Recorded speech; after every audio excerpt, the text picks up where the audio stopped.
Mau jahar, musir itu urusan cara, ya. Jangan gagal fokus, jangan sok ikhlas ente, ya.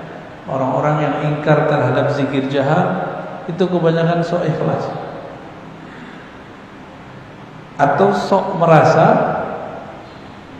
bahwa zikir sir itu lebih bagus daripada zikir jahar. Zikir sir itu ada tekniknya. Kalaupun kita zikir sir tidak tahu tekniknya, sama aja bohong, nggak ada efek sama sekali. Zikir sir itu bukan cuma mengecilkan suara, tapi ada kaifiat di dalam sir itu, ada tata cara yang dibangun di dalam diri. Nggak hanya suaranya dikecilkan disebut sir, bukan begitu. Apa kata pengarang kitab ini? Inna dzikrullah tabaraka wa ta'ala masyru'un sirran wa jahra.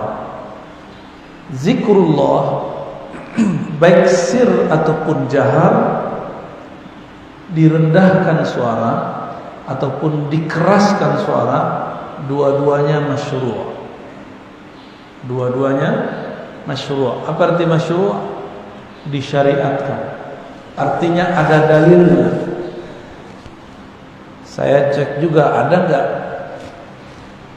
kelompok anti tasawuf seperti Syekh bin Baz membahas ini. Ternyata dalam fatwa Syekh bin Baz, Imam Salafi, dia mengatakan kalimat yang sama. Zikir jahar dan sir masyru', dua-duanya disyariatkan. Wa qad raghaba Rasulullah sallallahu alaihi wasallam fi dzikri bi naw'ai sirri wal jahri. Nabi sallallahu alaihi wasallam menganjurkan dua cara zikir ini, baik sir atau jahar. Namun ulama-ulama ahli fikih qarraru afdalatul jahri bidzikr idza khala min ar-riya. Namun para ulama mengatakan jika qalbumu tidak ada riya di dalamnya, maka zikir bil jahar afdal. Au idza musallin, atau mengganggu orang yang sholat. Au qari'in, atau mengganggu orang-orang yang sedang qiraah. Au na'imin, atau mengganggu orang yang sedang tidur di rumah. Mustadillina bi ba'dil ahadits an-nabawiyyah asy-syarifah, berdasarkan beberapa hadis yang mulia.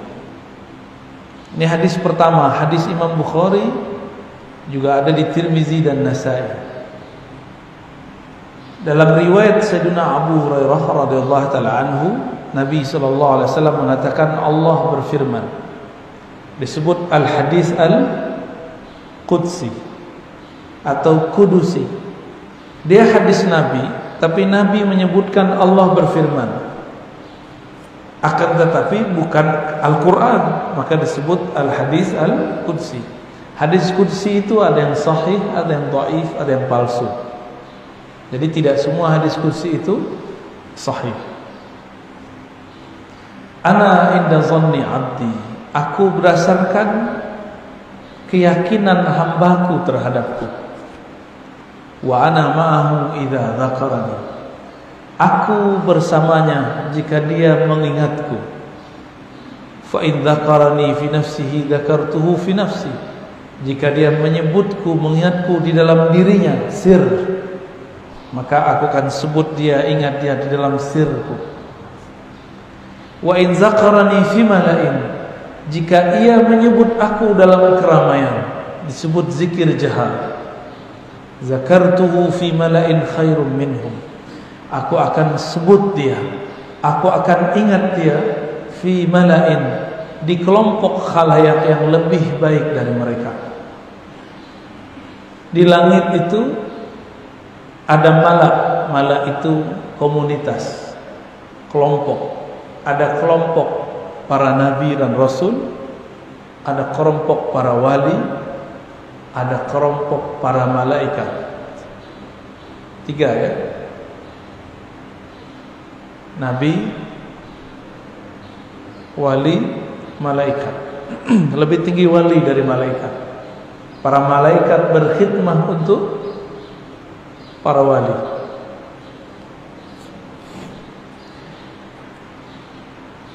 Kalam ini ingin menyebutkan bahwa orang yang berzikir dalam keramaian, maka nama-nama dia akan disebut Allah di sisi para nabi, para wali, dan para malaikat.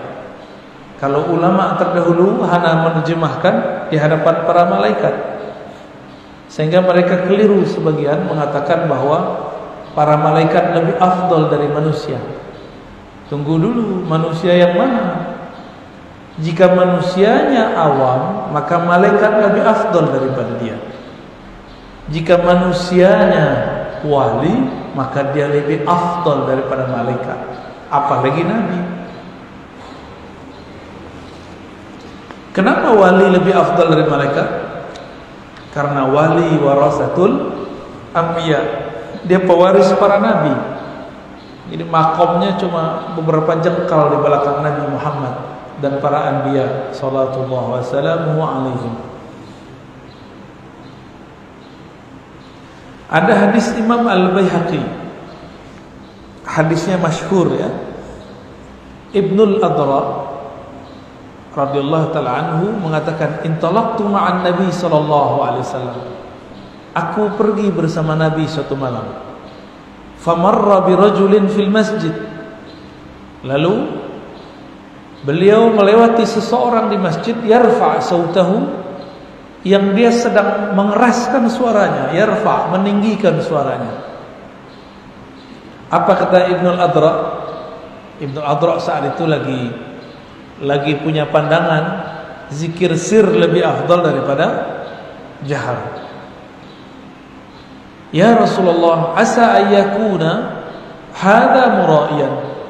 Wahai Rasulullah, itu yang zikir keras-keras itu riya ya. Jadi jangankan sekarang, dulu juga udah ada yang nuduh ya. Cuma dulu ada Rasulullah yang meluruskan dan mau diluruskan. Sekarang diluruskan gak mau. Hadisnya padahal sudah ada.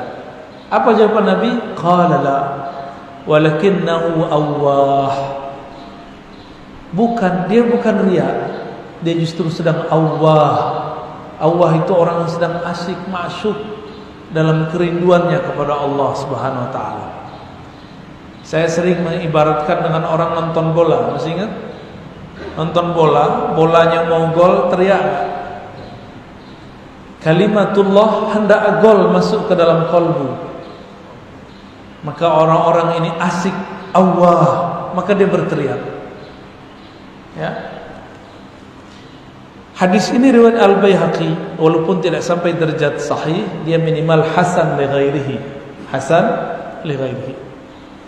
An Ibnu Abbas radhiyallahu ta'ala anhu, inna raf'a as-saut bil-dhikri hina yansarifu an-nas min al-maktuba kana ahlan nabi, kana ala ahdi an-nabi sallallahu alaihi wasallam. Ini hadis diriwayatkan dalam kutubus sittah, Bukhari, Muslim, Abu Daud, Tirmizi, semuanya sepakat meriwayatkan dengan lafaz yang sedikit berbeda-beda. Ibnu Abbas mengatakan, inna raf'as saut bidzikr, suara diangkat, suara dikeraskan, bidzikri, dalam berzikir, hina yansarifun nas minal maktubah, setelah selesai para sahabat salat wajib, karena al-hadin Nabi sallallahu alaihi wasallam, itu terjadi di zaman Nabi Muhammad sallallahu alaihi wasallam. Nabi ingkar enggak? Kalau Nabi ingkar, berarti ini bid'ah. Qala Ibnu Abbas, kuntu a'lamu idzan sarafu bidzalika idza sami'tu. Aku sangat ingat, sangat paham bahwa mereka melakukan itu setiap selesai sholat. Ini hadis Bukhari, Muslim, Abu Daud, Tirmizi, Nasai, semuanya meriwayatkan yang sama. Tiba-tiba ada bocah kemarin sore baru hijrah, terus bilang zikir keras-keras, zikir jahar ba'da sholat bid'ah. Katanya ikut sunnah. Sunnah mana yang ente ikuti? Ya. Ini hadisnya jelas. Ibnu Abbas yang berkalam. Nanti mereka mulai ngeles. Oh itu kan Ibnu Abbas ketika itu masih kecil. Ya salam. Hadzal hadis rawahul Bukhari ya syabab. Ini hadis diriwayatkan oleh Bukhari. Oke, hadis ini diriwayatkan oleh anak muda. Kita buka kitab Tadribur Rawi, Taqribun Nawawi. Apa kata Imam Nawawi? Kita buka kitab Ibnu Shalah tentang riwayatus shaghir. Riwayat orang yang kecil, ketika dia masa kecil lalu dia riwayatkan ketika dia besar. Diterima atau tidak? Diterima. Sepakat Imam ahli hadis Ibnu Shalah, Nawawi, Ibnu Hajar Asqalani, Iraqi, Ibnu Katsir, Asyuti dan imam-imam ahli hadis bahwa riwayatus shaghir makbulah. Riwayat orang-orang yang masih kecil ketika dia kecil lalu diriwayatkan ketika dewasa itu sahih. Apa buktinya?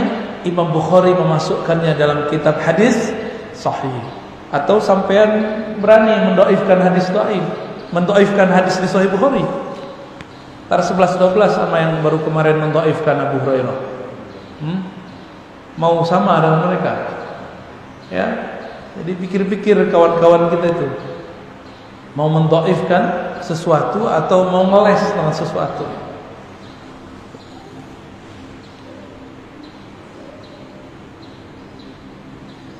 Anis Sa'ib radhiyallahu taala anhu anna Rasulullah sallallahu alaihi wasallam qala ja'ani Jibril qala mur ashabaka yarfa'u aswatahum bitakbir.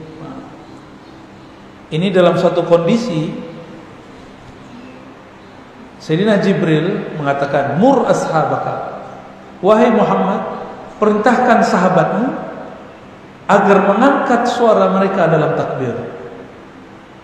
Allahu Akbar, Allahu Akbar begitu.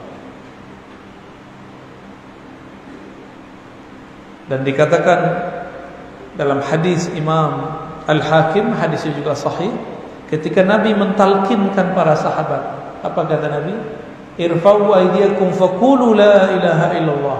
Angkat tangan kalian lalu bacalah dengan suara lantang la ilaha illallah. Itu ada semua itu dalilnya. Ini baru beberapa dalil. Kalau kita kumpulkan, Imam Suyuti telah mengumpulkan sekitar 25 hadis, 25 hadis keutamaan atau perintah mengenai hadis dengan jahar. Bahwa mengeraskan suara ba'da sholatkah, di luar sholatkah, itu sangat dianjurkan. Bahkan ada imam di Madinah namanya Imam Al-Qurani. Siapa nama imamnya? Punya kitab judulnya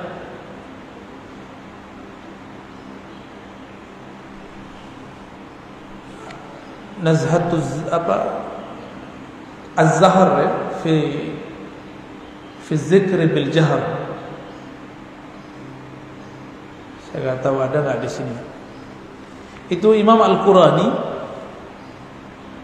mengumpulkan juga banyak hadis mengenai anjuran zikir dengan keras. Maka di Madinah dulu ada seorang syekh namanya Muhammad ibn Abdul Karim As-Samman. Beliau ini kalau ngajar muridnya zikir keras. Sampai di Betawi tinggal manakibnya sekarang. Manakib Syekh Samman. Dulu ada zikirnya tuh, zikir keras. Di Palembang masih ada zikir dan manakibnya. Yang paling lengkap itu di Banjarmasin, di Martapura. Itu mereka masih zikir plus manakib. Zikirnya keras. Bahkan kepalanya bergerak. La ilaha illallah. Ya. Dulu biasa orang begitu di Madinah. Cuma Madinah sekarang lagi dikuasai yang gak suka zikir-zikir begitu. Ya. Saya sudah sering sebut, Pak. Hatta Maulid Rasul sallallahu alaihi wasallam itu dilarang di Mekah, di Madinah. Pindah ke mana sekarang? Pindah ke Nabawi. Nabawi, Cipondo, Banjarwijaya. Ini Nabawi imitasi ya. Boleh lah. Kubahnya mirip. Menaranya mirip.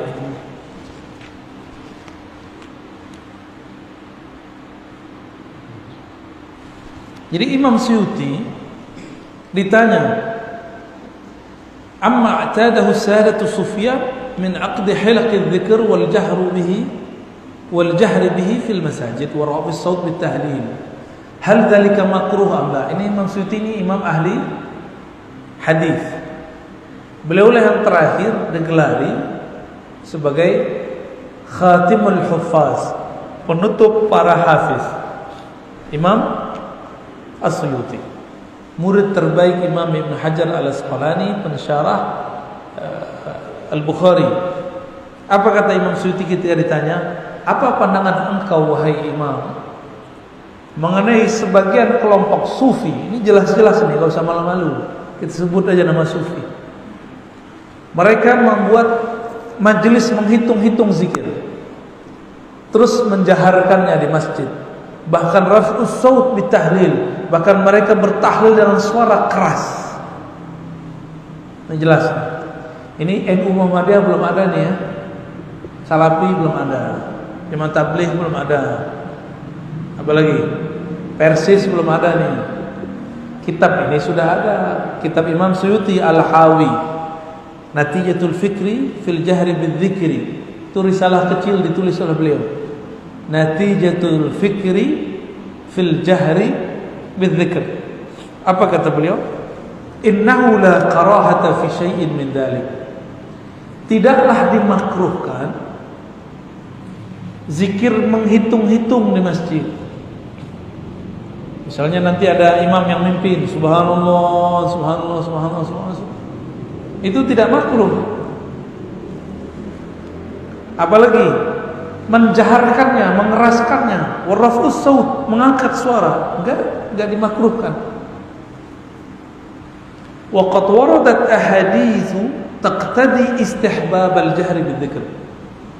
Ini pagi ini kita kajiannya kajian dalil ya, bukan kajian qalbu ya. Jadi dibuka-buka pikirannya. Buka dulu pikirannya. Kalau sebelum-sebelumnya kita campur aduk qalbu dalil, qalbu dalil. Ini kita bikin panas dulu otak antum ya, supaya nanti kalau ketemu mereka yang otaknya panas, pikiran antum tinggal disejukkan. Cukup panasnya di sini. Ya. Apa kata beliau? Hadis-hadis banyak menyebutkan istihbab al-jahri bidzikr, keutamaan anjuran zikir dengan jahar. Ini ngomong Imam ahli hadis. Berarti kalau nggak begini jangan dia ahli hadis. Juga ada hadis taqtadi istihbab al-israr. Ada hadis yang menganjurkan mensirkan. Berarti hadis jahar dan sir itu sama-sama ada.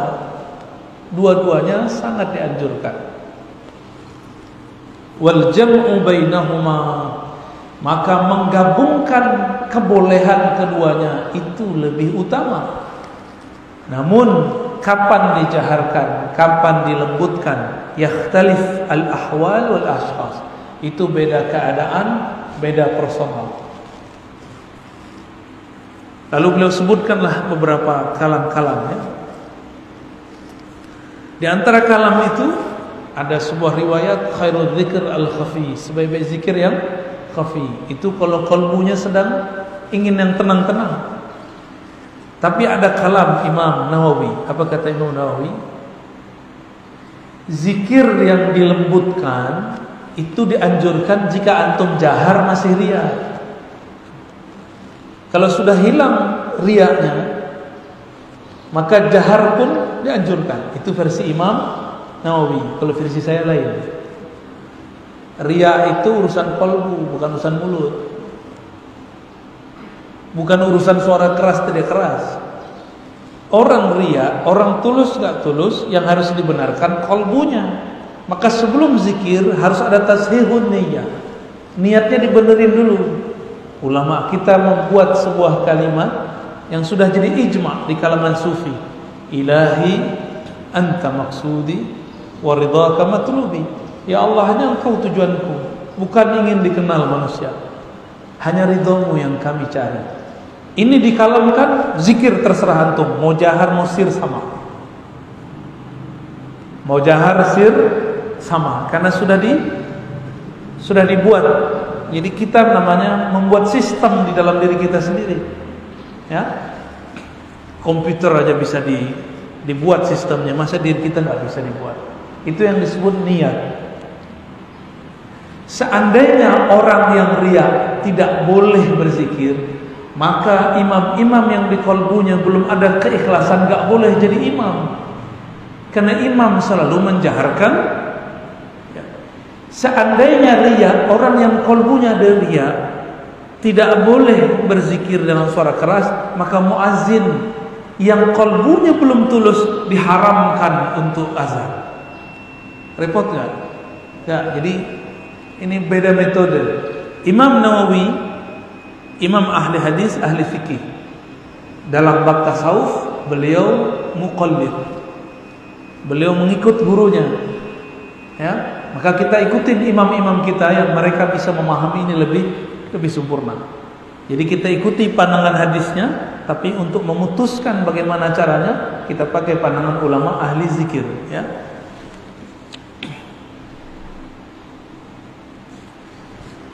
Nah, kalau saya memilih ada opsi sesuai dengan ada yang di sini, ini cocok. Kenapa Allah memberikan fasilitas boleh zikir keras, boleh zikir lembut? Ternyata ada rahasianya. Boleh zikir keras, kadang-kadang kolbu melayang-melayang jika zikirnya sir. Ada rasa bosan, zikir diam itu ada bosannya. Maka kadang-kadang seseorang itu untuk menghilangkan kebosanan, dia perlu bersuara. Jangan suara yang indahkah atau suara yang menghentak ke dalam kalbunya. Hilanglah al-malal. Innallaha la yamallu hatta tamallu. Allah tidak pernah bosan sampai kamu bosan. Maksudnya jangan monoton kalau zikir. Zikir itu fleksibel karena Allah itu maha fleksibel.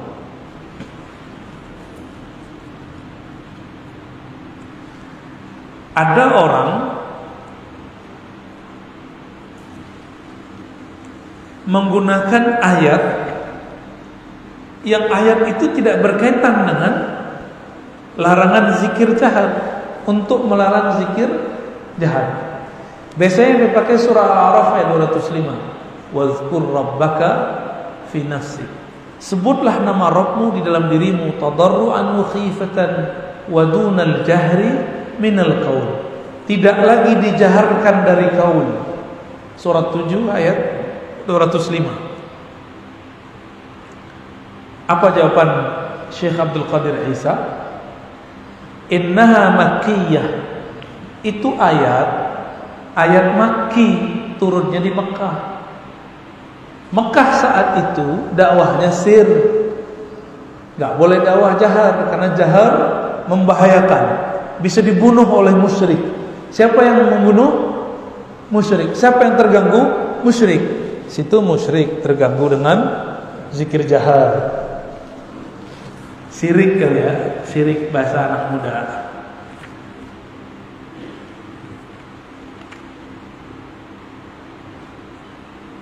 Waqad nazalat hina kana an-nabi sallallahu alaihi wasallam yajhar bil Qur'an fayasma'uhu al-musyrikun fayasubbuna al-Qur'an wa man anzala fa umira bi tarkil jahri saddan lidhari'ah. Lalu turunlah ayat tadi wazkur rabbaka fi nafsik. Berikut dengan surat yang lain, surah Al-Isra, wala tajhar bi salatika wala tukhafit biha. Jangan terlalu keras, jangan terlalu lembut. Kenapa? Dulu Nabi ketika diturunkan Al-Quran, beliau jaharkan. Fayasma'uhul musyrikun, lalu orang-orang musyrik mendengarnya. Fayasubbuna, lalu mereka mencaci maki Al-Quran. Gimana kira-kira? Jangan-jangan sekarang ada orang bertubuh muslim, berpakaian muslim, tapi batinnya syirik. Syirik seperti kaum musyrikin di Makkah.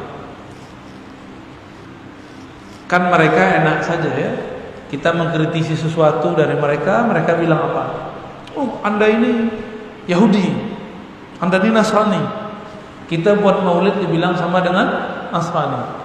Boleh nggak kita bilang gitu? Ente larang zikir, larang baca Quran jahar. Itu kan masa Makki. Yang dulu melarang cuma musyrikin. Jangan-jangan ya.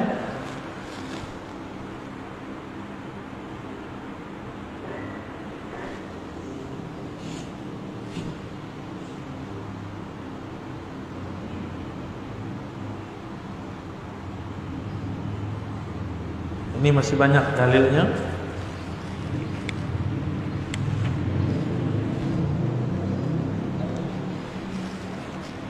Kita tinggalkan ya. Zikir itu ada caranya dengan lisan, ada caranya dengan qalb. Nah, halaman 133 ya. Qala Syekh Abdul Wahhab Asy-Sya'rani. Imam Sya'rani, imam yang juga ahli 4 mazhab. Ini satu imam ahli 4 mazhab, ditambah satu mazhab tasawuf.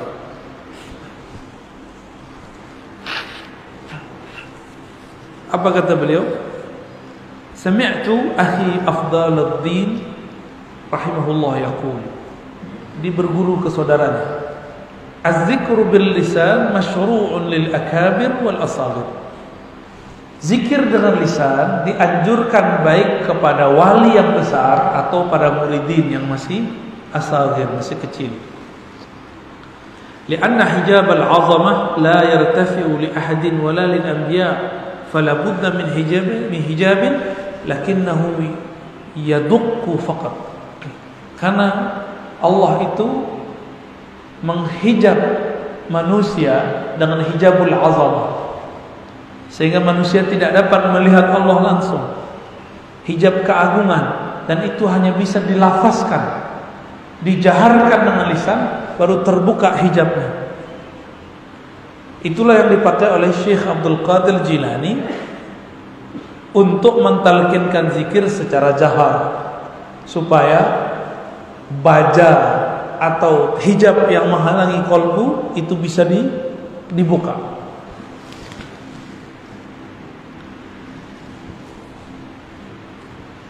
Lalu beliau mengatakan, ini dinukil oleh Imam Syekh Abdul Qadir Isa daripada Syekh Al-Imam An-Nawawi. Ajma'al ulama ala jawaz az-zikri bil qalbi wal lisan. Ulama sepakat bahwa zikir dengan lisan dan qalbu itu dibolehkan. Ya. Baik bagi yang sedang hadas, junub, haid atau lagi nifas. Ini bagi ibu-ibu nih. Kan banyak ibu-ibu nanya, Ustaz boleh nggak zikir pagi sore? Boleh, tetap dianjurkan. Itu kan ayat Quran. Ayat Quran yang dijadikan zikir bukan Quran, karena dia potong-potongan. Contoh, antum mau makan bismillah nggak? Bismillah dari Quran nggak? Tapi kalau dibaca sebelum makan, dia bukan bagian dari Quran. Dia disebut zikir. Zikir aja. Maka boleh bau orang yang junub, bau orang yang nifas, bau orang yang haid, tetap diperintahkan zikir bil lisan ataupun bil qalb.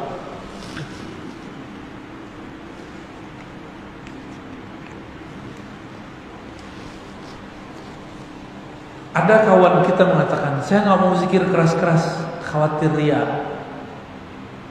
Apa kata Imam Fudail bin Iyad? Fudail bin Iyad imam salafus salih. Ini imam dipuji oleh Ibnu Taimiyah, imam salafi, sebagai imam sufi yang benar. Ini dipuji nih ya. Jadi Ibnu Taimiyah itu hanya percaya sufi masa lalu, tapi tidak percaya sufi di zamannya. Apa kata Fudail bin Iyad? Inna tarkal amali li ajli nasriya. Justru sebaliknya, engkau meninggalkan zikir amalan karena khawatir riya. Itulah riya yang sebenarnya. Tuh bingung kan? Ternyata riya itu ada dua, ingin dipuji atau ingin takut dicaci.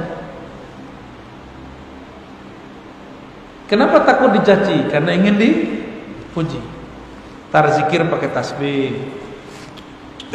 Soleh amat ente. Tuh, takut dibully. Sejak kapan ente tobat? Kan gitu ya. Ya, tobat. Kawan ini takut dibully. Berarti pengen tidak dibully. Keinginan dia tidak dibully. Dia ingin disebut ikhlas dengan tidak pakai tasbih.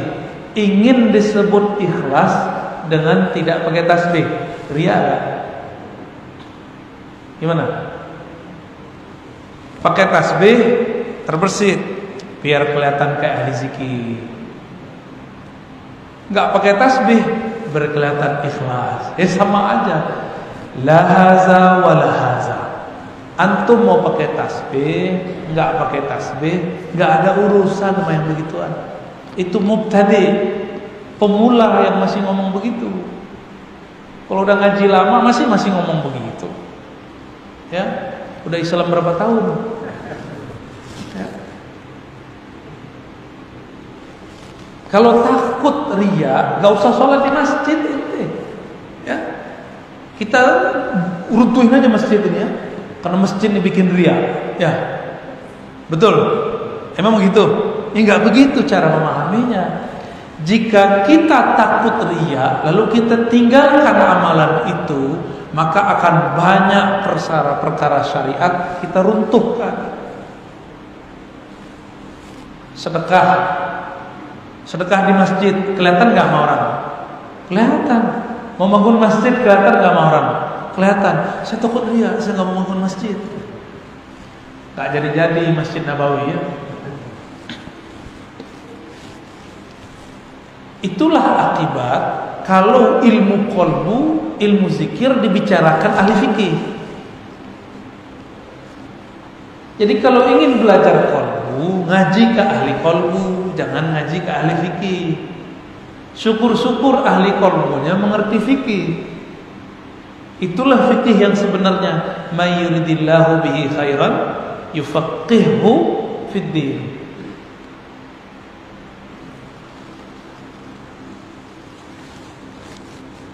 Ini Imam Salafus Saleh yang ngomong. Gimana Pak? Jadi ria ada berapa? Satu, ria pengen dipuji. Yang kedua, takut dicaci. Dua-duanya ria. Mana yang lebih berat? Yang nomor 2. Ini tersembunyi. Jadi antum gak usah malu lah bawa tasbih, gak soleh-soleh amat kok, biasa aja. Ini latihan zikir. Takut disebut soleh, dia udah copot sarungnya, copot kopiahnya sekalian, copot bajunya, biar kayak pemaksiat sekalian ya. Orang muka aurat sekalian. Nah, hati-hati. Jadi kalau mau berbicara tasawuf, ahli tasawuf punya kaidah sendiri. Kaidah itulah yang mereka wariskan dari generasi sebelumnya ke sebelumnya, dari zaman salafus saleh, Imam Fudail bin Iyad, beliau dari para ulama sebelumnya, dari para sahabat. Itu yang diajarkan baginda Nabi Muhammad sallallahu alaihi wasallam.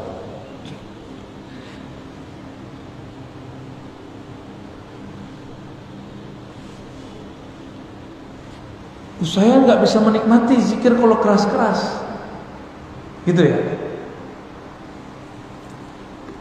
Kalau begitu, dia kalau haji umroh bisa menikmati nggak? Waktu haji umroh banyak orang zikir kiri kanan nggak? Kenapa dia bisa menikmati zikir di Masjidil Haram, padahal orang banyak? Oh, berarti masalahnya suasana hati. Bukan masalah berisik nggak berisik, masalah kolbunya belum tenang, kolbunya belum stabil, kolbunya belum mutmain. Kalau belum mutmainah, sini kita obatin. Gak usah nyala-nyalahin yang berzikir keras. Ini dua hal yang berbeda. Jangan dicampur-campur aduk. Seandainya zikir jahar itu membuat kamu tidak menikmati, bikin terganggu, tolong hentikan semua talbiyah dan zikir-zikir di Masjidil Haram. Gimana? Imam masjid bilang, ente sir aja, nggak boleh zikir keras-keras, nggak boleh baca Quran berjahar, mengganggu saya sedang berapa. Itu imam suaranya kenceng nggak? Udah suara imam kita kenceng, walaupun badannya kurus, pakai mic lagi kenceng. Jika suara keras itu membuat hati antum tidak connect kepada Allah, suruh imamnya kecil-kecil, jangan bergemik, bisik-bisik aja kayak Abu Bakar As-Siddiq. Jadi kita ini nggak istiqomah buat kaidah, ya.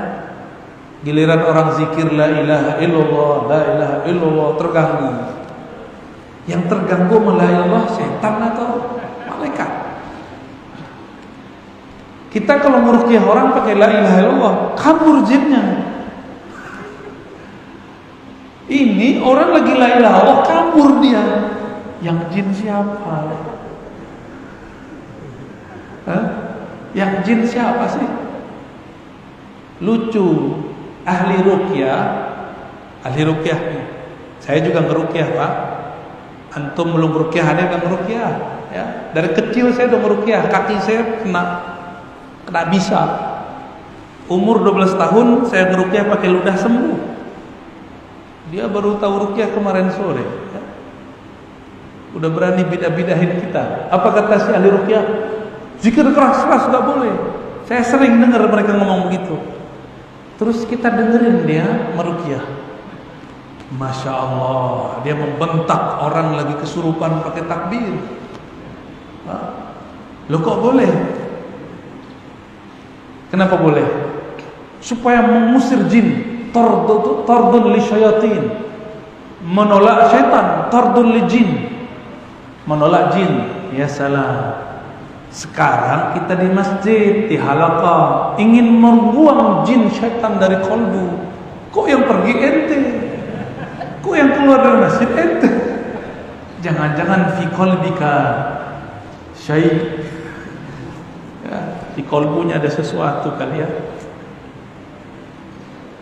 Kalau kolbu masalah, sini kita obatin, ya, kita ajarkan zikir kolbu. Ada lagi zikir, itu menu-menu aja. Zikir keras tuh makanan pedas, zikir lembut tuh makanan Jawa Tengah, nggak pedas, diam-diam aja. Sama lah kira-kira begitu ya. Tubuh ini butuh variasi. Ruh kolbu kita butuh variasi. Kadang dia perlu zikir lewat telinga suara. Maka orang-orang maulid tuh kolbunya insya Allah lembut itu, insya Allah. Karena dia sering dengerin sholawat. Masalahnya yang sholawat suaranya gak enak. Dalam hati, ini suara kok gini amat.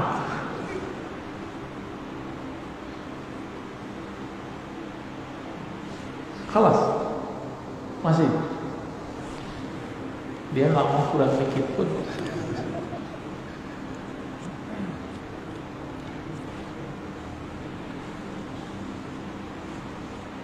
Lalu apa dalil zikir berjamaah? Ada nggak dalil zikir berjamaah?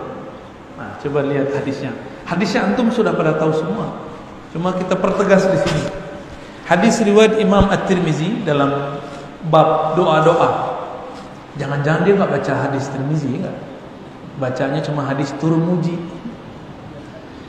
Hadis yang masyhur an Anas bin Malik radhiyallahu taala anhu qala Rasulullah sallallahu alaihi wasallam, "Idza marartum bi riyadil jannah farta'u." Qila wa ma hiya ya Rasulullah, atau ma riyadul jannah ya Rasulullah? Qala hilaqudz dzikr. Nabi ditanya ketika beliau mengatakan, jika kalian melewati kebun-kebun surga, berarti kebun surga sudah ada di dunia. Kebun surga sudah ada di dunia. Puncak surganya nanti. Kalau kebun, ada taman nggak di situ? Ada bunga-bunga nggak di situ? Ada pohon-pohon nggak di situ? Ada buah-buah di situ? Ada air mengalir. Kata Nabi, jika kamu melewati kebun-kebun surga, maka teguklah, petiklah buahnya, minumlah airnya, ambillah bunganya, hiruplah harumnya. Itu maksudnya farta'au. Ya, udah sering dengar hadisnya, tapi kok maknanya baru muncul sekarang ya? Kebun itu di dalamnya lengkap, ada sungai-sungai, ada manggis, ada apel. Antum sukanya apa? Kurma. Duren, ada duren. Duren itu zikir keras. Dibuka dulu. Keras itu ya. Kalau jatuh tuh dari atas kena lumayan. Tapi kalau dibuka min awwalihi ila akhirihi lazzah. Kecuali dia tuh gak suka duren. Kok ada orang gak suka duren di dunia ya? Begitulah kira-kira orang gak suka zikir jahar. Orang gak suka zikir jahar itu seperempat makanan akhirat udah hilang sama dia. Sama kayak orang gak suka makan duren. Tapi zikir jahar kebanyakan bikin mabuk. Iya, makanya beberapa orang zikir jahar mabuk dia. Hilang badannya, jatuh dia. Saya waktu kecil hampir setahun mengalami itu. Setiap zikir jahar la ilaha illallah hilang, pingsan. Lalu zikir la ilaha illallah baru 3 kali pingsan. Pernah lagi sholat, Allahu Akbar, pingsan. Kata orang kepala saya kejedot, tapi saya nggak ngerasa apa-apa. Tong, kena tembok itu, tapi nggak ngerasa apa-apa. Kenapa? Kepala saya sedang dibenteng oleh la ilaha illallah. Dulu Pak masih umur 12 tahun. Antum ngapain umur 12 tahun? Main kelereng ya. Aneh kelerengnya zikir Allah masuk dalam kolom. Nabi kemudian menjawab, halaqah zikir itulah taman-taman surga di dunia. Jadi kalau ada orang zikir, ada orang maulidan, besok ada baca maulidnya, ada ajib apa dibai berjanji suaranya enak ya. Terus request aneh boleh, gendangnya jangan terlalu keras. Baik, cari yang hadrah lembut khusus ya. Tumpah. Kalbu lagi masalah. Baik. Kebetulan kita alirannya melankolis. Kalau lagunya pop. Baik. Ini hadis Imam Tirmizi. Gurunya Imam Tirmizi, Imam Bukhari, meriwayatkan hadis yang lebih kuat. Begitu juga Imam Muslim. Inna lillahi malaikatan sayyarah wa fudala yaltamisuna majalis az-dzikri fil ard. Ini di versi Muslim. Sesungguhnya Allah memiliki malaikat yang disebut sayyarah dan fudala. Jadi ada klan-klan malaikat namanya sayyarah. Sayyarah dalam bahasa anak pesantren artinya mobil. Sukanya sayyar, sarah yasiru. Sara yasiru siratan, jalan-jalan. Jadi ini malaikat suka traveling. Apa yang dia cari? Malaikat travelingnya pakai kaki, pakai roda atau pakai sayap? Pakai sayap. Lebih cepat daripada mobil antum. Ya, pakai sayap, nyampe kemana-mana dalam sekejap, dalam sesaat. Dia bisa wusul kemana aja. Fudala, mereka adalah malaikat-malaikat utama. Yaltamisuna majalisa, bukan majlisa, majalisa. Majlis berarti lebih dari satu. Ini antum kalau bisa lihat dengan qalbu, dengan ruh, itu banyak malaikat yang sedang berkumpul di atas kita. Mulai dari tadi azan itu sudah banyak dan mereka sedang ganti sip. Ada malaikat namanya muta'aqibin. Muta'aqib ini ganti sip. Tapi kalau yang ini sayyarah, mereka tidak. Selesai majelis baru dia pergi. Kalau malaikat sip pagi sore, ini terbit matahari, dia naik ke atas. Dan ada yang turun. Maka yang mendengarkan majelis yang punya zikir pagi sore itu malaikat yang naik turun ini akan mengabarkan kepada Allah, ya Rabb, kami tinggalkan hambamu, dia lagi dengerin majlis zikirmu, dia sedang mendengarkan ilmu-ilmu mengenai namamu. Nama antum disebut-sebut tuh di sana. Ya Rabb, semoga Allah terima kita di sana. Amin.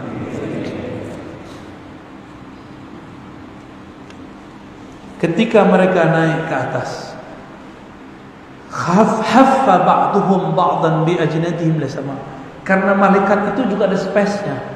Kalau satu sudah datang, ya maka yang lain numpuk terus. Jadi ini sepanjang mata memandang ke atas, itu mereka berkumpul seluas masjid ini. Numpuknya ke atas, bukan melebar ke samping. Kalau ke samping jin. Nah, ini kasih tahu ya. Serius. Kalau makhluk jin itu dia ada yang ke atas, lalu dia ke samping. Karena jin ini juga tidak bisa lihat malaikat, maka dia kira dia duduk setempat padahal malaikat sudah duduk duluan. Kecuali jin-jin tertentu yang wali dia tahu. Nah, jin yang nggak tahu, maka dia ke atas. Macam-macam tuh ya, banyak. Jadi majelis-majelis ahli zikir itu dikunjungi oleh jin dan malaikat. Jin yang soleh dan malaikat-malaikat sayyarah, malaikat fudala. Tuh, mereka ini. Fa yaqulullah min aina jitum. Lalu ketika mereka selesai pengajian, mereka naik. Fa yaquluna ji'na min aina jitum. Allah bertanya, padahal Allah Maha tahu. Begitulah birokrasi arsyiyah, arsy, langit Allah Subhanahu wa taala. Min aina ji'tum? Wahai malaikat, kamu datang dari mana? Apa jawaban mereka? Ji'na min 'indi ibadika yusabbihunak wa yuhammidunak wa yuhallilunak wa yas'alunaka wa yastajizurunak. Kami datang dari majelis hamba-hambamu. Mereka di sana menyebut namamu, bertahlil, bertasbih, bertahmid, dan meminta supaya engkau melindungi mereka daripada azab engkau. Fayaqul ma yas'alun. Apa yang mereka minta? Yas'alun al-jannah. Para malaikat mengatakan, mereka hanya minta surga, ya Allah. Lalu Allah bertanya, wa hal ra'auha? Apakah yang ikut majelis itu sudah pernah melihat surga? Fayaquluna la ya Rabb. Mereka belum pernah melihat surga, ya Allah. Lalu Allah mengatakan, fa kaifa law ra'auha? Bagaimana jika seandainya mereka sudah pernah melihat surga? Summa yaqul mimma yastajiruna. Maksudnya apa ini? Seandainya antum ini ngelihat surga, mungkin lupa sama anak bini, gak mau lagi kerja, saya pengajian aja lah, saya zikir aja pagi sore, ba'da subuh sampai subuh lagi zikir. Itu kalau antum lihat surga. Inilah rahasianya, ya. Rahasia apa? Surga mala ainun ra'at. Surga tidak pernah dilihat oleh mata. Wala udhunun sami'at, tidak pernah dengar telinga. Wala khatira ala qalbil bashar, tidak pernah terbersit kemewahannya dalam kalbu manusia. Ini rahasia daripada kenapa surga tidak diperlihatkan. Lebih afdal ta'lim atau zikir sendiri?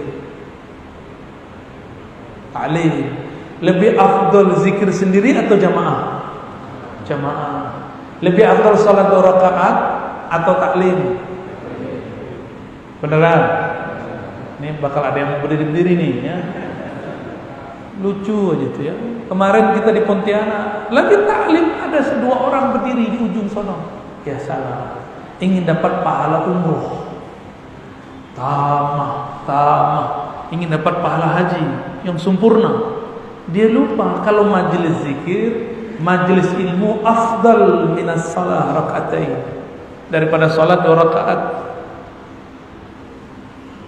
Jadi nanti jangan norak lagi, ya. Jadi antum yang lagi ta'lim terus salat rakaat itu norak namanya. Enggak ngerti. Ibadahnya pakai nafsu, ibadahnya enggak pakai ilmu. Itu akibat kalau belajar nggak pakai guru ya, ataupun berguru tapi gurunya nggak jelas, ghairu jalis. Oke, sudah jam 6 nih. Mana ustadz kita nih? Oke, toyib. Baik, Ustadz Basit, fadhal.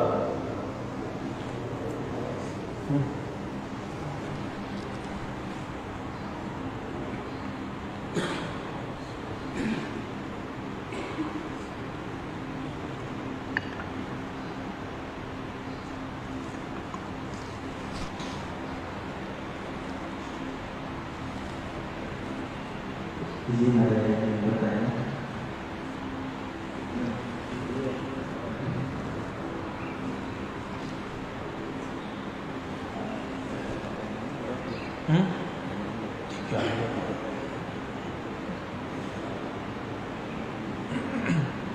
Assalamualaikum warahmatullahi wabarakatuh. Assalamualaikum. Dari Pinang, Sudimara Pinang. Pernah aku akhir dalam satu acara di radio, Ustaz menjelaskan kaitannya dengan asbabul nurut tentang perubahan antara zikir sehari sama sunnah. Dan itu dijelaskan dalam misalnya bahwa pada saat zikir sehari itu Rasulullah dulu memberikan tarbiyah kepada sahabat pada saat berpaham tentang cara-cara berzikirnya. Setelah sahabat itu sudah paham, mencoba berzikir dalam sebuah, tapi mata hadisnya saja tidak hafal. Beliau juga menyebut masalah korelasinya dengan ayat yang Al-Araf, sebuah hendaklah kamu berzikir dengan suara yang bersih. Itu hadisnya itu atau mata hadisnya itu terawih apa, penjelasan apa itu sahih apa tidak. Terus yang kedua kaitannya dengan berguru.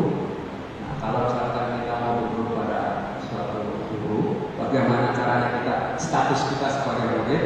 Apakah pada saat kita sudah kita mulai belajar, terus kita itu osam atau dimulainya status antara guru dengan murid? Baik.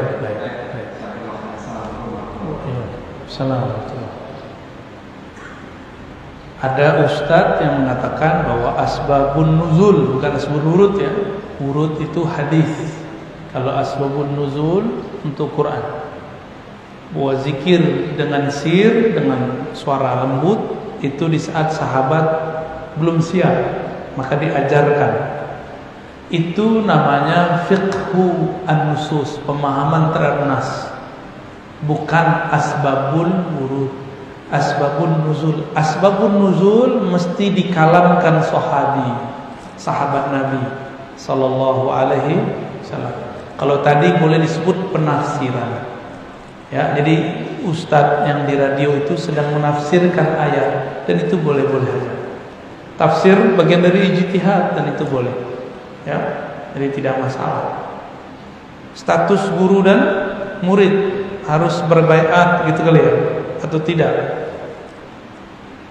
Guru dan murid itu kalau di zaman masih bisa kita sebenarnya bukan baiat ya, ngambil kontrak, terima saya jadi murid. Nah itu kalau masih sempat lakukan, kalau tidak cukup hadiri majelisnya, amalkan zikirnya, kalamkan di hati, ya Allah jadikan aku, ridhoi aku sebagai murid tuan guru tersebut. Itu sudah sah. Karena arwah junudun mujannadah, roh-roh itu semuanya berkumpul. Roh itu lagi tawaf. Jadi di alam, di masa azaliyah, masa sebelum ada masa alam ini, ruh itu berputar, bertawaf, mengelilingi Ahmad Ruhullah.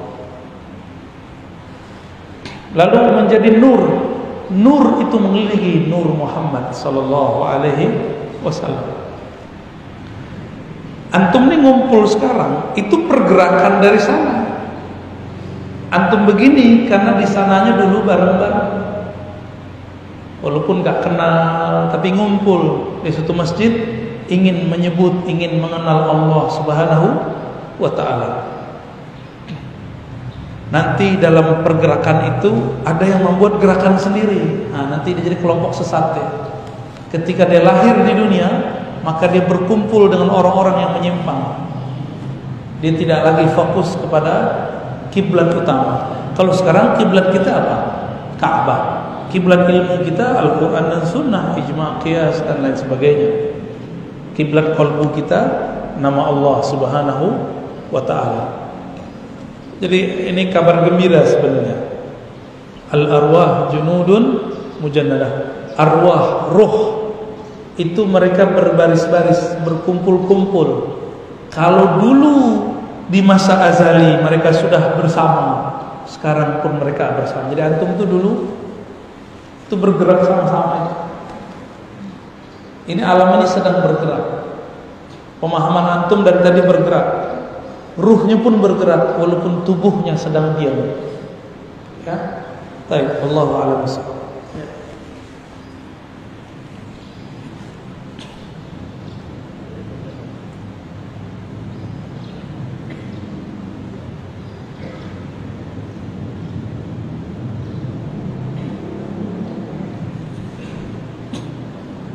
Assalamualaikum warahmatullahi Assalamualaikum.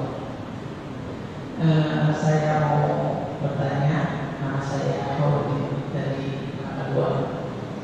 Yang saya mau tanyakan, di masjid kita ini yang mungkin ada beberapa yang dinamakan Salafiyah, Muhammadiyah atau itu, ya itu solusinya di mana saja? Kalau misalnya untuk jadi praktek sholatnya itu mengikuti yang mana gitu, yang mana? Karena dalam sholat itu sudah bertentangan antara paham dia dan paham yang dia imam itu. Jadi kita itu kayaknya ada keraguan aja, Bismillah atau mungkin mazhab dia atau acak-acakan atau gimana apa kita mesti Indonesia ini dianjurkan satu mazhab gitu aja udah. Kalau mungkin kalau satu mazhab kan aku semua gitu ya. Baik. Ada satu mazhab enggak gitu. Oke, ya. Ya, terima kasih Ustaz. Assalamualaikum. Assalamualaikum. Orang-orang di negeri ini, di Nusantara, Indonesia, Malaysia, Singapura, Brunei, ini orang-orang yang kompak biasanya. Orang kita ini paling kompak, bahkan haji umroh aja kompak. Pagar bengong-bengong itu, orang Arab tuh bengong. Orang kita kalau talbiyah, kalau zikir itu ramai-ramai, labbaik Allahumma labbaik. Kata orang Arab, labbaik amat ente. Kita baca labbaik, dia bilang labbaik. Tapi orang Indonesia paling rapi. Orang Malaysia, Brunei, Singapura, Patani itu kalau sholat di mana aja paling rapi. Karena mazhab kita dari cuma satu, mazhab Al-Imam Syafi'i. Tapi saya mau kasih tahu antum bahwa di Damaskus itu beda masjid dan beda mazhab. Yang nggak ada di sana cuma mazhab Hanbali. Belakangan baru muncul orang menghidupkan kembali mazhab Hanbali di Mesir. Ada syekh, dia mazhabnya Hanbali. Dia bersambung sanad di Imam Ahmad bin Hanbal. Salafi tidak ikut mazhab manapun. Gak ada mazhabnya Salafi itu. Bahkan mereka membatalkan mazhab. Bahkan Albani mengatakan orang bermazhab itu dengan sebutan yang tidak pantas dikatakan. Muhammadiyah tidak terikat dengan mazhab manapun, tapi tidak anti mazhab. Namun pendiri Muhammadiyah mazhabnya Syafi'i. Bismillahnya dijaharkan. Tarawihnya 20 tambah 3. Solat subuhnya kunut. Itu pendiri Muhammadiyah. Muhammadiyah sekarang saya nggak tahu, antum cari aja sendiri ya. Di majelis tarjih setahu saya tidak ada ungkapan anti mazhab. Yang ada kami tidak terikat mazhab, begitu versi Muhammadiyah. Selama Muhammadiyah tidak anti mazhab, mereka tidak terikat, tidak masalah. Tapi kalau mereka mengatakan mereka anti mazhab, itu sudah sama dengan mengkhianati pendiri Muhammadiyah. Ya, dan saya yakin tidak ada ulama Muhammadiyah yang begitu. Yang ada cuma ubaru. NU mengakui 4 mazhab, prakteknya 1 mazhab. Di masjid ini ya tergantung dari dulu mazhabnya apa nih? Syafi'i, ya sudah Syafi'i aja. Kecuali antum tarbiyah dulu umat. Besok kita pakai mazhab Hanafi ya. Ada enggak guru yang ngajarin mazhab Hanafi di sini? Oh kata kawan, gak usah ikut mazhab-mazhab, pakai hadis aja. Hadis itu yang mengerti imam mazhab. Ikut mazhab berarti memahami hadis Nabi Sallallahu Alaihi Wasallam. Jangan gagal fokus lagi. Ini masih ada yang terbersit-bersit di kolbunya nih. Masih aja ikut mazhab. Hari gini ikut mazhab. Ya salah. Terus kita ikut siapa kalau ikut mazhab? Kata kawan, ikut Bukhari. Lah Bukhari itu murid dari imam mazhab. Ya, kalau ikut Bukhari, gak ikut imam mazhab, namanya turun kelas. Oh, ente menghina Bukhari? Bukan, Imam Bukhari mengatakan guruku Ahmad bin Hanbali, guruku Humaidi itu muridnya Syafi'i. Guruku Qutaibah muridnya Malik. Jadi Imam Bukhari berguru ketiga imam mazhab. Gimana menurut antum? Bahkan berguru ke murid-murid Abu Hanifah yang masih tersisa. 4 mazhab. Maka semua mazhab mengatakan Bukhari itu imam mazhab kita. Berebut. Orang kalau sudah viral di zaman itu namanya Imam Bukhari. Berebut ulama. Bukhari mazhab Syafi'i, kata orang Syafi'i. Bukhari mazhab Hanbali, kata orang Hanbali. Bukhari mazhab Maliki, kata orang Maliki. Pas Hanafi agak bingung dikit. Nih Hanafi bergaya. Imam Ahmad bin Hanbal pun sebelum ikut Imam Syafi'i, beliau adalah mazhabnya Ahlur Ra'yi Hanafi. Ya. Jadi enggak usah khawatir. Orang kalau dia sirkan basmalah bukan berarti enggak baca, dia baca. Di Mesir itu beda kampung, beda desa, itu udah beda mazhab. Ada masjid di Damaskus di Suriah namanya Masjid Imam Ahmad bin Hanbal. Itu mazhabnya suka-suka siapa yang jadi imam. Imamnya Syafi'i, imamnya Hanafi, imamnya Maliki, jadi nggak ada masalah. Maka saya pun juga mengajak antum semua, mari jangan saklek lagi dalam bermazhab. Tapi jika ingin aman, tidak ada keraguan syak, mantapkan dulu satu mazhab, baru main-main mazhab yang lain. Ini Syafi'i aja belum beres, udah sok-sokan nganapi. Ya, gitu ya. Wallahu a'lam bishawab. Khalas, satu lagi. Assalamualaikum warahmatullahi wabarakatuh. Saya dengan Mas dari Pondok. Kemudian saya bertanya, dalam kajian tadi, zikir itu terbagi 2, zikir jahar dan zikir sir. Ada kalimat Abdul dzikri tatma'innul qulub, Abdul dzikri la ilaha illallah, yang ditanyakan gimana cara menempatkan Abdul dzikri itu biar kalbu kita itu hidup. Baik. Dan menyatu. Ya. Begitu. Wassalamualaikum warahmatullahi wabarakatuh. Salam. Dalam surat 13 ayat 28, ala bidzikrillah tatmainnul qulub. Ketahuilah hanya dengan menyebut nama Allah kalbu jadi tenang. Kalbu tenang menyebut nama Allah. Berarti nyebutnya di mana? Di kalbu. Belajar zikir kalbu, Pak ya. Jangan cuma di sini, apalagi di MP3, apalagi di YouTube. Kan di YouTube tuh ada zikir Allah 1,5 jam full. Itu yang tenang mah cuma MP3-nya. Yang tenang itu cuma YouTube-nya. YouTube-nya tenang, kulubnya tidak tenang. Ya. Kalbunya yang sebut nama Allah. ya, sebut Allah di kalbu. Ambil ilmu pada ahlinya. Masa sekolah aja belajar ke ahlinya, belajar bahasa belajar ke ahlinya, mau belajar bahasa kalbu nggak cari ahlinya, harus ke ahlinya, ya. Diamalin nggak zikir ya Hayyu ya Qayyumnya? Belakang ada yang belum tuh, ya. Antum kalau zikirnya sudah rata, nanti saya talqin semua. Ya.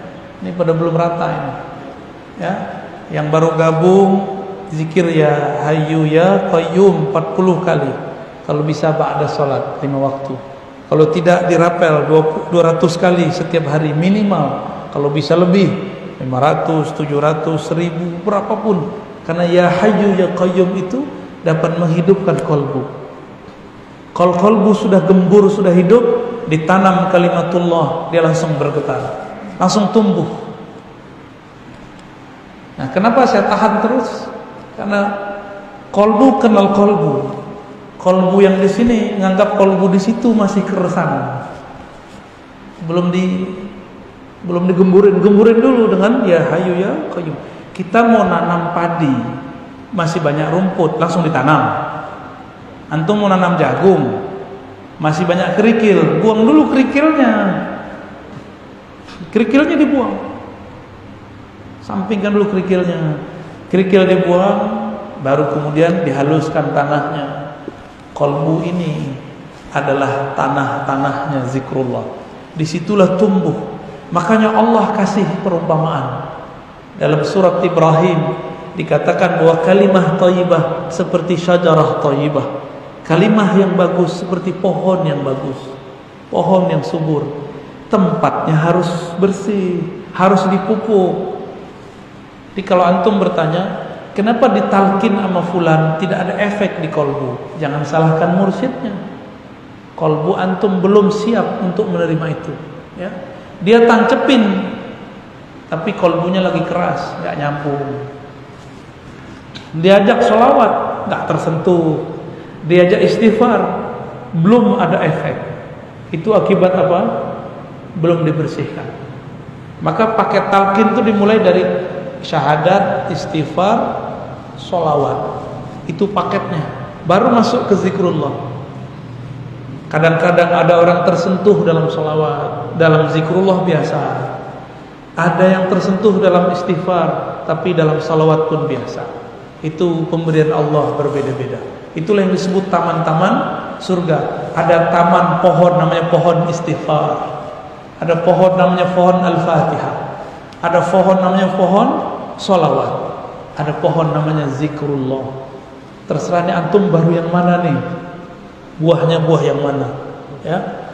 Semoga yang hadir, saya dan antum semua ditakdirkan Allah berzikir dengan zikir yang keras dan lembut.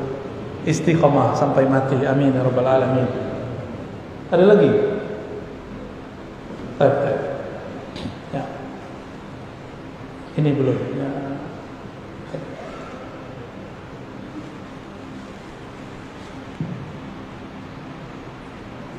Assalamualaikum warahmatullahi wabarakatuh. Ini pertanyaan dia. Insyaallah kalau Allah saya bisa bertemu menjadi ahli. Alhamdulillah. Alhamdulillah selama ini saya cuma menggunakan zikir budaya itu belum langsung ketemu orang. Insyaallah hari ini saya mau ketemu langsung Allah itu zikir itu mau.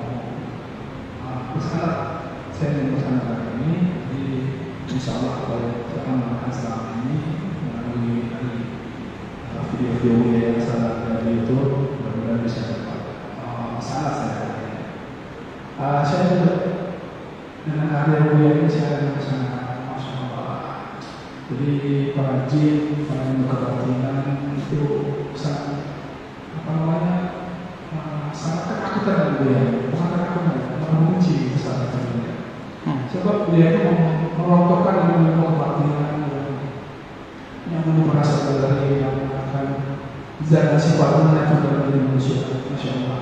Makanya hari ini insyaallah kita bisa melunturkan apa yang dulu saya pernah amalkan. Alhamdulillah. Pertanyaan saya cuma sedikit.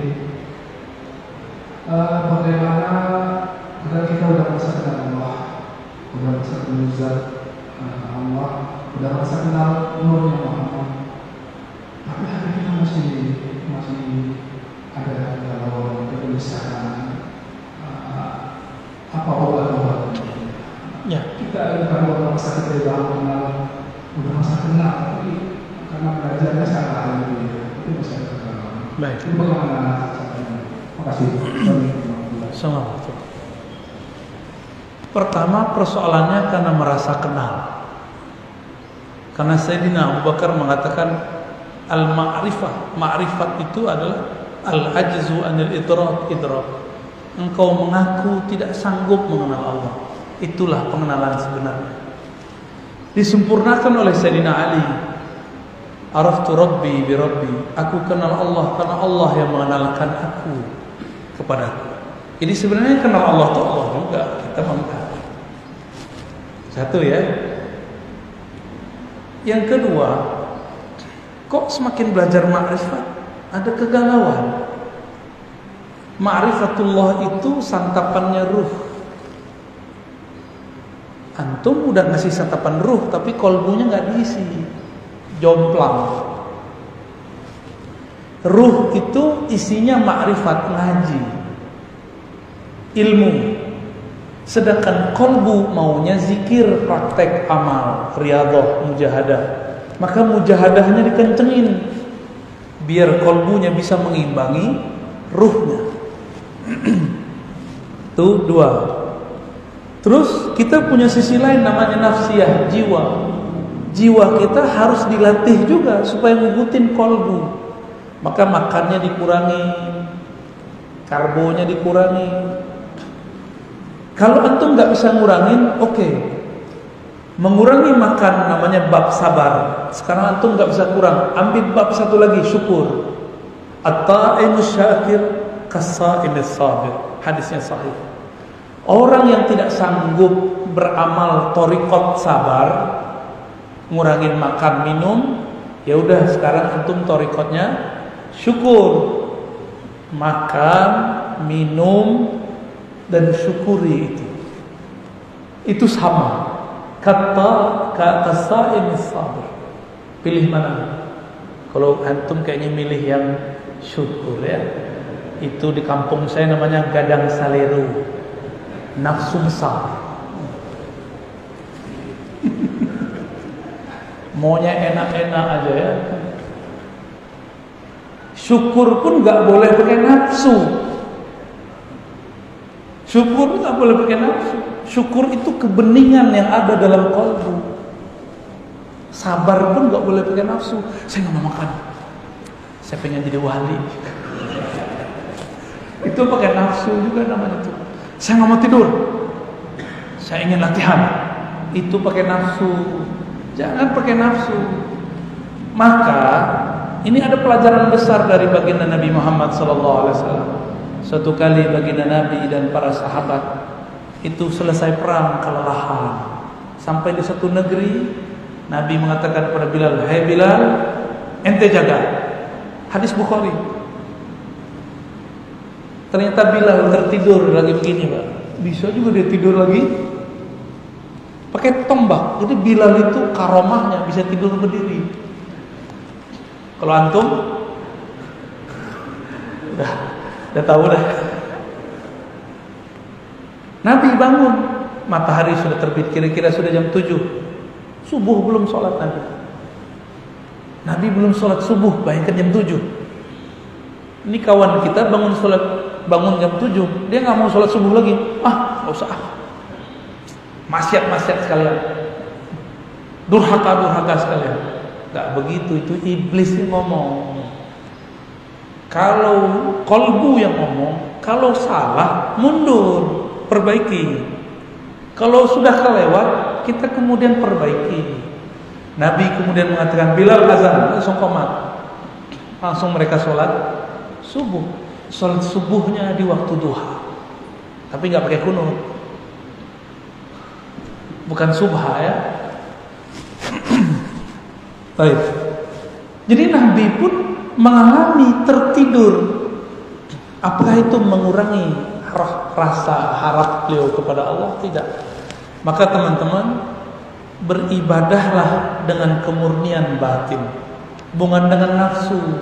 Di giliran bangun tahajud harapannya kuat, giliran gak bangun harapannya lemah. Apakah Allah butuh dengan sholat kita sehingga kita kemudian berubah-ubah harap kepadanya? Allah itu mau dengan orang setia. Dia tertidur, dia bangun, harapnya sama kepada Allah, cintanya setia kepada Allah, hatinya selalu berkiblat kepada Allah. Antum sekarang taat, seandainya di sini maksiat, terjebak maksiat, masih setia nggak dengan Allah? Masih kembali nggak kepada Allah? Kembali kepada Allah, segera kembali.